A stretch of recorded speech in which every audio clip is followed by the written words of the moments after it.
Bonjour à tous et bienvenue sur Crypto Flash, la chaîne de l'actualité crypto. Alors vous n'êtes pas sans savoir que les cryptos ont baissé de manière globale suite à l'ETF Spot Bitcoin et là je vais vous expliquer une des raisons possibles de cette chute, ça vient de sortir. Information vraiment qu'on n'avait pas jusqu'à maintenant. Je vais aussi vous parler de Ethereum et d'un bug très important qui pourrait arriver sur Ethereum et qui pourrait avoir un impact assez énorme en fait sur tous les stakers Ethereum.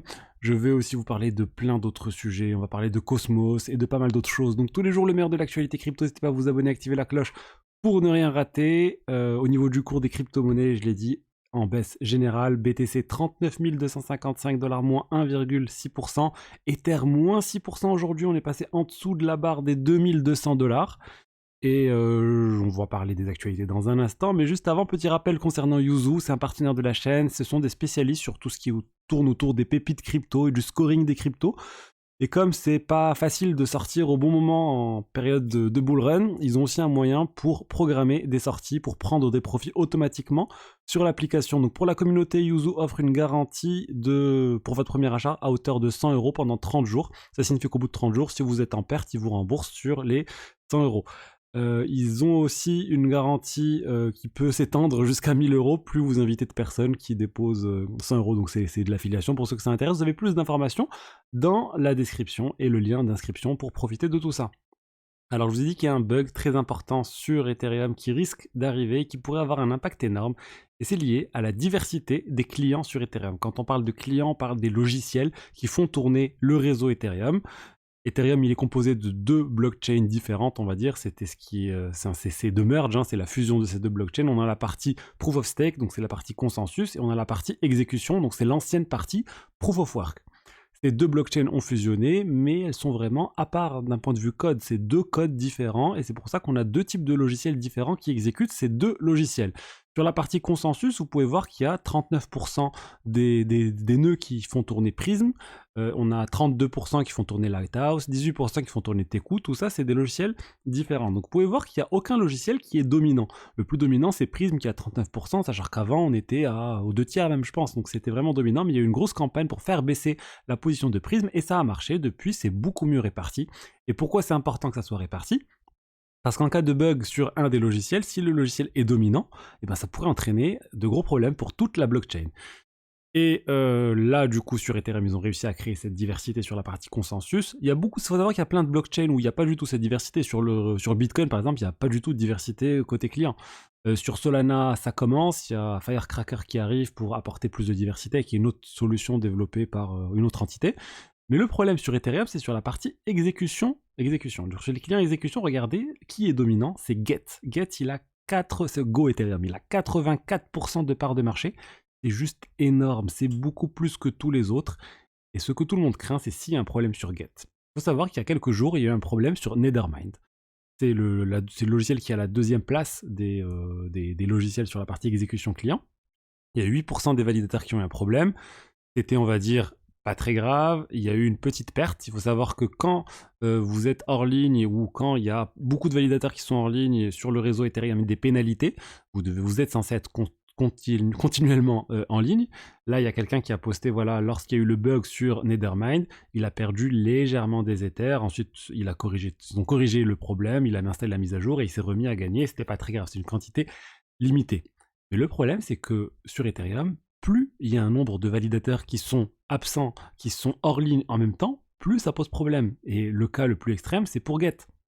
Si vous avez 84% des personnes qui sont offline, ça pourrait poser un gros problème. Et en fait, le pire scénario, il est même vraiment très inquiétant. Le pire scénario, ça serait qu'il y ait un bug sur Get, que du coup Get fork sur une blockchain à part, et en fait que tous les autres réseaux qui sont sur la bonne blockchain, tous les autres nœuds qui sont sur la bonne blockchain, eh ben, ils vont avoir un problème parce qu'ils ne pourront pas finaliser, c'est-à-dire qu'il n'y aura pas de confirmation des transactions finales, mais ça, à la limite, c'est pas très grave. Le plus gros problème, il sera pour Get.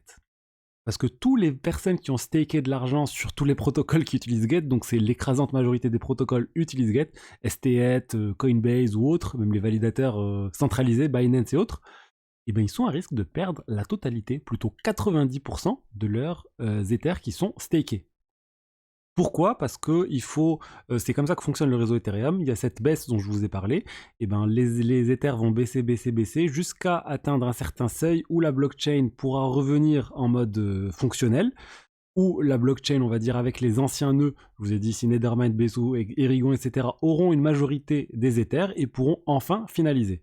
Donc le pire risque, si vous êtes staker sur un protocole qui utilise Get, et quand je vous dis la plupart utilisent Get, c'est que vous pouvez potentiellement perdre jusqu'à 90% de vos Ethers. Ça, c'est si les règles du jeu sont respectées.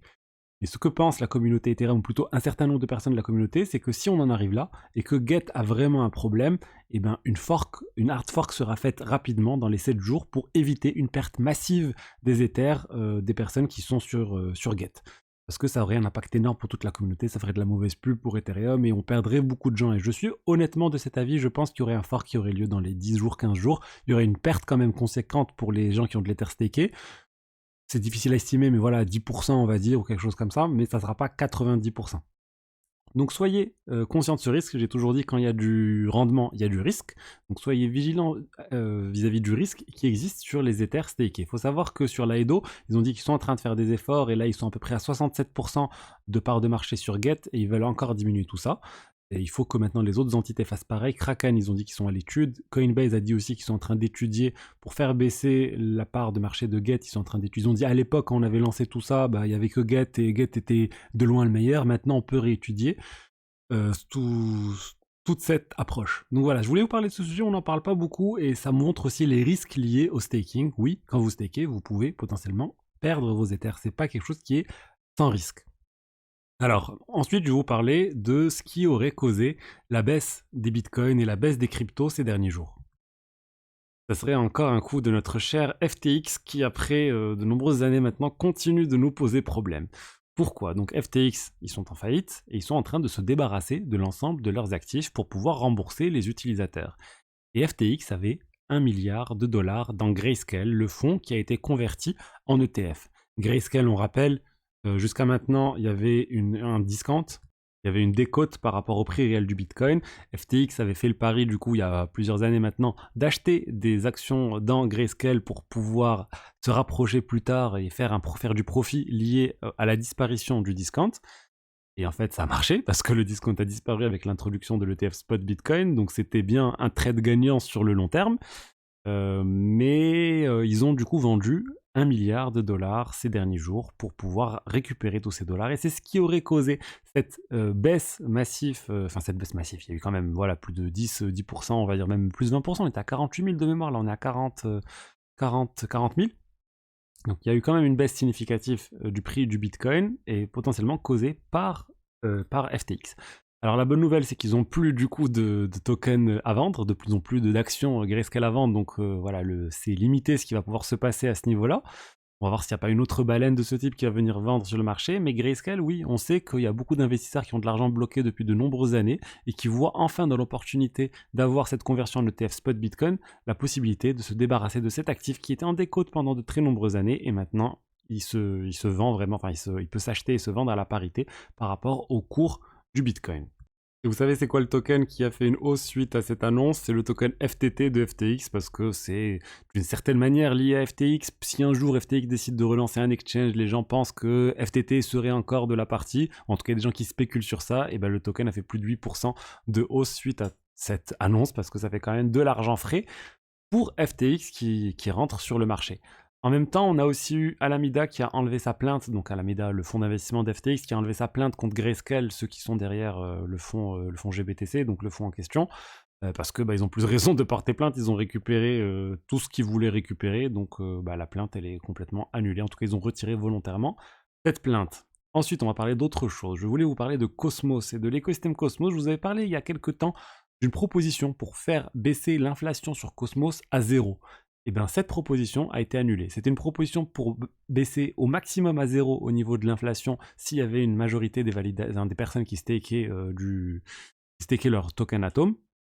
Et bien finalement, cette proposition a été rejetée par les validateurs.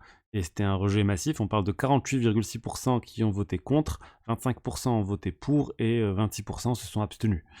Donc voilà, ça va pas baisser, on va rester entre cette inflation qui va être d'un minimum, on va dire, de va rester entre 7 et 10%, alors que ça pouvait baisser vraiment jusqu'à 0 lors de cette proposition. C'est pas une bonne nouvelle en fait pour le token Atom parce qu'on n'aura pas cette disparition de l'inflation, du coup cette forte hausse de la création de tokens Atom qui a lieu constamment, bah, ça ne va pas disparaître.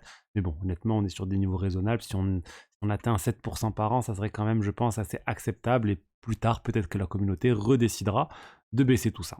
Ensuite, il y a eu une annonce autour d'un piratage au niveau de hardware wallet. On ne parle pas de Ledger ici, on parle d'un concurrent de Ledger, c'est Trezor. Ce qui est drôle, c'est qu'ils ont eu un piratage très similaire à ce que Ledger a eu il y a plusieurs années maintenant, avec en fait une base de données clients qui aurait fuité. On parle de 66 000 utilisateurs qui auraient été impactés.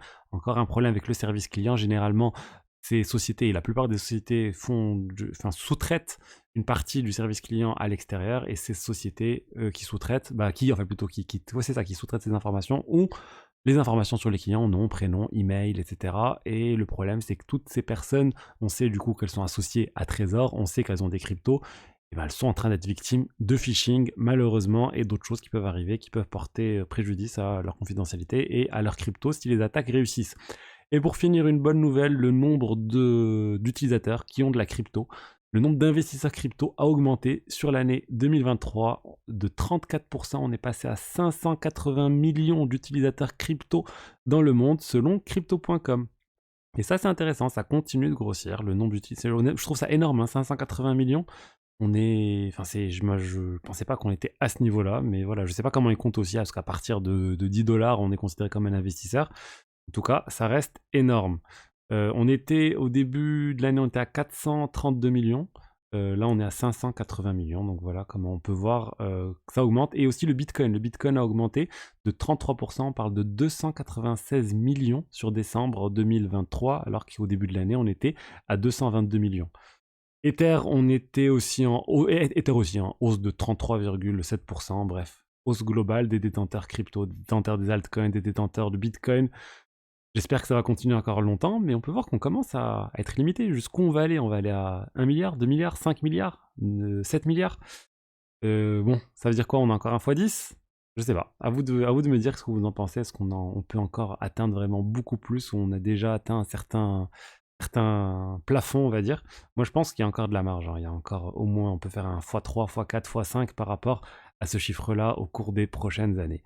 Voilà ce que j'ai à vous dire aujourd'hui sur l'écosystème crypto. J'espère que le contenu vous a plu. Si c'est le cas, n'hésitez pas à liker, commenter, vous abonner. Et je vous dis à demain pour la suite. Au revoir.